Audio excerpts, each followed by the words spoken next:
Saudara-saudaraku yang terkasih, selamat berjumpa di Renungan Harian di channel Katolik kita.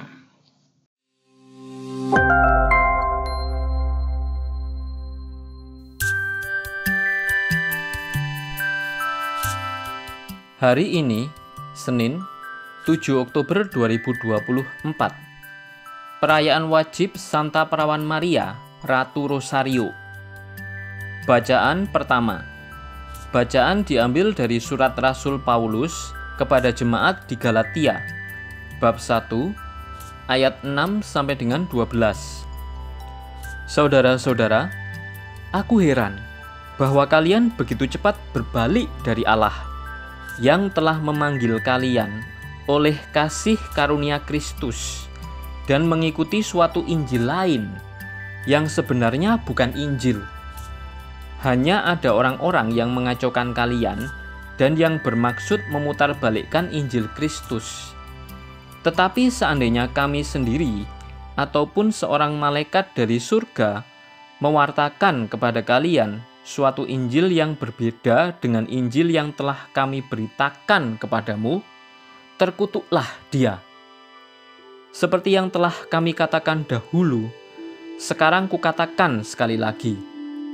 Jikalau ada orang yang memberitakan kepadamu suatu Injil yang berbeda dengan apa yang telah kalian terima, terkutuklah dia. Jadi, bagaimana sekarang?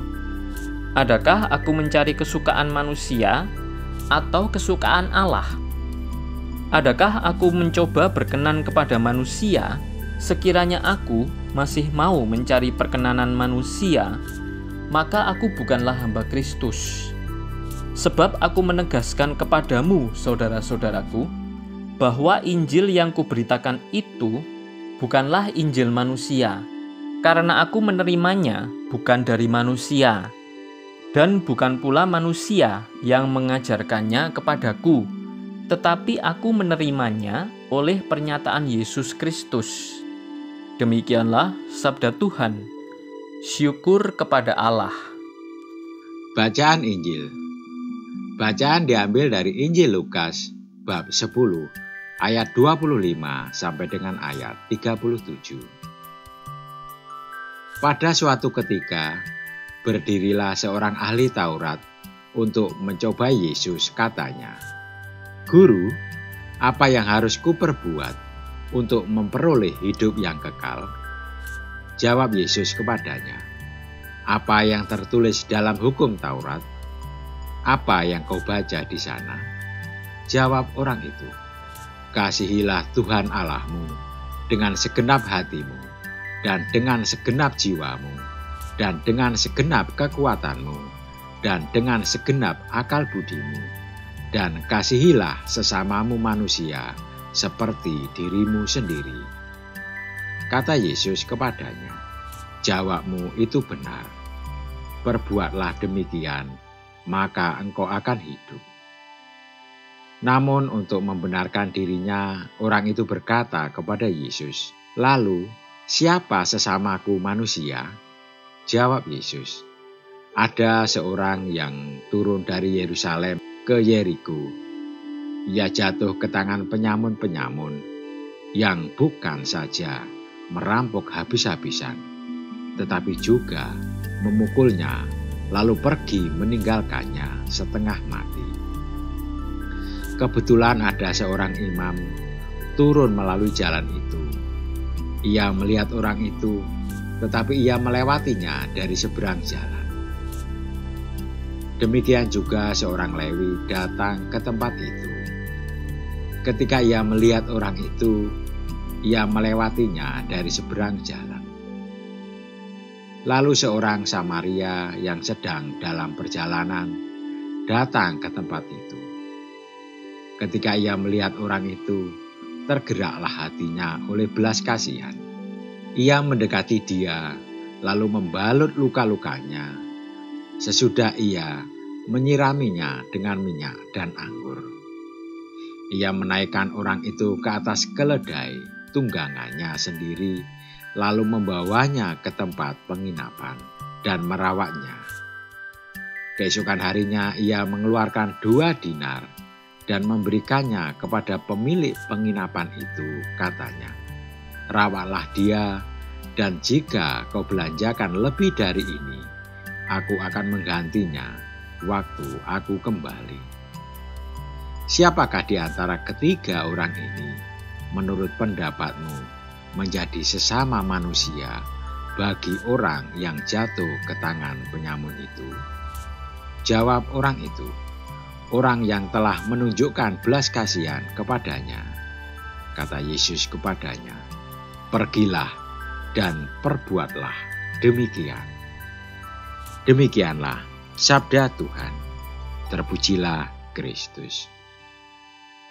Saudara-saudariku yang terkasih, setelah memberikan pengajaran tentang perintah kasih, Yesus memberikan jawaban atas pertanyaan dari seorang ahli Taurat mengenai siapakah sesamaku manusia.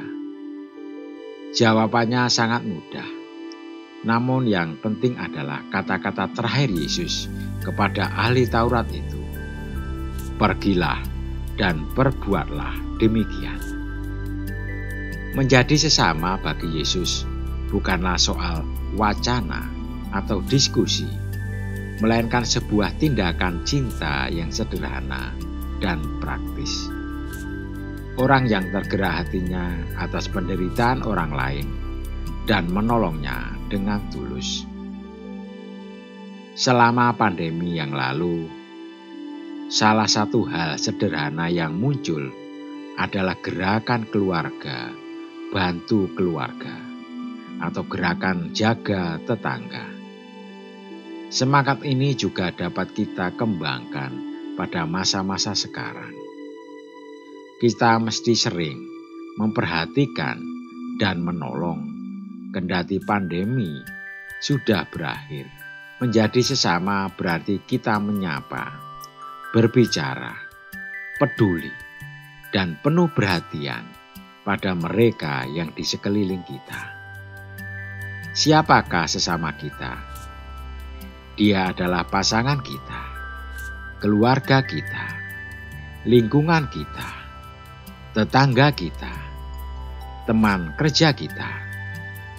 Mereka menjadi sesama bagi kita ketika kita membuka hati pada hidup dan pergumulan mereka.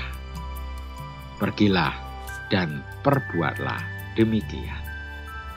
Siapakah orang Yahudi, Lewi, dan Samaria? Yesus mengajarkan kepada kita untuk hidup sesuai dengan sabdanya. Kita yang adalah umat Katolik tahu dan paham sabdanya melalui kitab suci. Di dalam kitab suci, kita akan diajak untuk mengenal orang-orang berikut ini, yakni orang Yahudi, orang Lewi, dan orang Samaria. Siapakah mereka? Orang Yahudi yang dalam bahasa Ibrani disebut Hebrew atau Hebron adalah orang-orang yang beragama Yahudi dan termasuk dari keturunan Yehuda. Sedangkan orang Lewi yang dalam bahasa Ibrani disebut Shevet, mereka adalah orang-orang yang tidak mendapatkan pembagian tanah di Kanaan ketika keturunan Yakub itu kembali dari perbudakan di Mesir. Mereka adalah orang-orang yang dipilih untuk melayani Tuhan di Bait Allah. Orang Samaria adalah penduduk wilayah Israel di bagian utara, yang mana daerah utara dulunya merupakan wilayah kerajaan Israel. Orang Samaria dikenal oleh orang Yahudi sebagai orang-orang kafir karena perbedaan keyakinan. Orang Samaria menyembah dewa-dewa asing dan bukan Allah Yahweh. Sedangkan orang Yahudi percaya bahwa Allah mereka adalah Allah Yahweh. Marilah kita berdoa. Ya Bapa, mampukanlah kami agar peka, tanggap, dan cekatan dalam menolong sesama kami yang membutuhkan. Amin. Saudara-saudariku yang terkasih, terima kasih atas kebersamaannya di dalam renungan harian ini. Kita akan berjumpa kembali di renungan harian berikutnya. berkah dalam.